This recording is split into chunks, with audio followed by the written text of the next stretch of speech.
की शुरुआत का प्रतीक था। भारत का संविधान, जो कि एक जीवंत दस्तावेज है, न केवल हमें हमारे मौलिक अधिकार देता है, बल्कि न्याय, स्वतंत्रता, समानता और बंधुत्व के आदर्शों को बनाए रखने की जिम्मेदारी भी देता है। इस अवसर पर मैं उन दिग्गजों को भी श्रद्धांजलि देता हूं, जिन्होंने हमारी लोकतांत्रिक नींव को आकार दिया, और उन नेताओं की प्रतिबद्धता को याद करता हूं, जिन्होंने समृद्ध और सामंजस्यपूर्ण भारत की कल्पना की थी। चंडीगढ़, जहां परंपरा और आधुनिकता का शानदार सुमेल है, एक भारत श्रेष्ठ भारत का प्रतीक है। चंडीगढ़ के भविष्य की कल्पना करते हुए हम एक ऐसे शहर को तैयार करने की आकांक्षा रखते हैं, जो परिवर्तनकारी बदलाव के साथ शहरी बुनियादी ढांचे और योजना का सहज मिश्रण हो। टिकाऊ प्रथाओं पर जोर देते हुए हमारा दृष्टिकोण एक ऐसे शहर के निर्माण पर केंद्रित है, जो न केवल आधुनिक समाज की मांगों को पूरा करता है, बल्कि उस पर्यावरण का भी पोषण करता है। मैं पंजाब के माननीय राज्यपाल और चंडीगढ़ के प्रशासक श्री बनवारी लाल पुरोहित जी का उनके अमूल्य मार्गदर्शन और अटूट समर्थन के लिए हार्दिक आभार व्यक्त करता हूँ। उनके नेतृत्व में हमने शहर की वृद्धि और विकास को बढ़ावा देने के उद्देश्य से परिवर्तनकारी पहल शुरू की है। हमारे नागरिकों की भलाई के प्रति उनकी प्रतिबद्धता हमारी सामूहिक प्रगति के पीछे प्रेरक शक्ति रही है।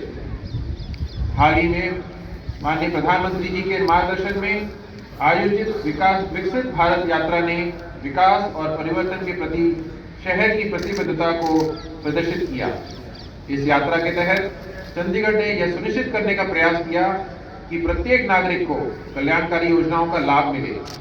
हमने इन सभी योजनाओं में लगभग पूर्णता हासिल कर ली है और शहर के लोगों को महत्वपूर्ण लाभ मिल रहा है। शहर ने ऊर्जा संरक्षण, स्मार्ट सिटी प्रयासों, वातावरण की स्थिरता और नागरिक केंद्रित सेवाओं में पहल के लिए राष्ट्रीय प्रशंसा भी अर्जित की है। मैं माननीय केंद्रीय गृह मंत्री और सहकारिता मंत्री श्री अमित शाह जी का भी आभारी हूं, जिन्होंने एक जीवंत और सस्टेनेबल अर्बन लैंडस्केप बनाने के लिए सरकार के समर्पण पर जोर देते हुए कई विकास परियोजनाओं का उद्घाटन किया और आधारशिलाएं रखी।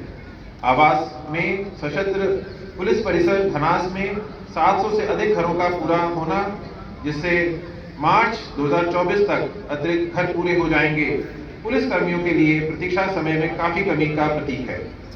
शिक्षा क्षेत्र में पंजाब इंजीनियरिंग कॉलेज में प्रशासनिक ब्लॉक और कार्यशाला, हिमालय बॉयज हॉस्टल के विस्तार और विभिन्न प्रशिक्षणिक संस्थानों में लड़कों और लड़कियों के छात्रावास के लिए चल रहे प्रयासों सहित परियोजनाओं को सफलतापूर्वक पूर्ण किया गया। इसके अतिरिक्त वर्ष 2024-25 में 7 नए सरकारी स्कूल भवनों के निर्माण की योजना पर काम चल रहा है, ताकि यह सुनिश्चित किया जा सके कि हमारे छात्रों को आधुनिक और अनुकूल शिक्षण संस्थाओं तक पहुंच प्राप्त हो। अत्याधुनिक synthetic track, mini sports centre, bus queue shelter और सीवरेज ट्रीटमेंट प्लांट का तैयार होना चंडीगढ़ के खेल क्षेत्र और शहरी बुनियादी ढांचे में उल्लेखनीय बदलाव दर्शाता है। जल आपूर्ति से लेकर वेस्ट वाटर के उपयोग तक, स्कूली शिक्षा में तकनीकी एकीकरण से लेकर ठोस कचरे के वैज्ञानिक निपटान तक, हमारी टीमें शहरी विकास में नए मानक स्थापित कर रही है।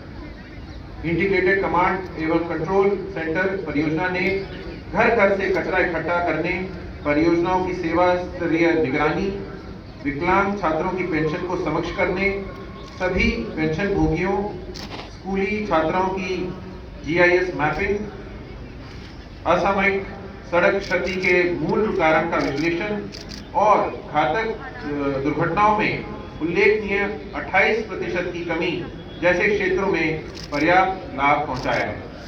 इस पहल से आपराधिक मामलों में सहायता प्रदान करने में भी मदद मिल रही है। हम सतत विकास की ओर बढ़ रहे हैं। सभी सीवरेज ट्रीटमेंट प्लांट्स के पूरा होने पर शहर की 40% तक टर्शरी उपचारित जल प्राप्त होगा, जिसका उपयोग कई उद्देश्यों के लिए किया जाएगा, जो स्थानीय जल प्रबंधन में योगदान देगा। क्षेत्र आधारित विकास के तहत पहला ब्लॉक मनी माजरा में 24/7 जल आपूर्ति परियोजना का चल रहा कार्यान्वयन लगभग 1 लाख नागरिकों के लिए जल आपूर्ति के मुद्दों का समाधान करने के लिए तैयार है। इसके अतिरिक्त पैन सिटी 24/7 जल आपूर्ति परियोजना पर काम चल रहा है, जो पूरे शहर के लिए निरंतर और विश्वसनीय जल आपूर्ति सुनिश्चित करती है।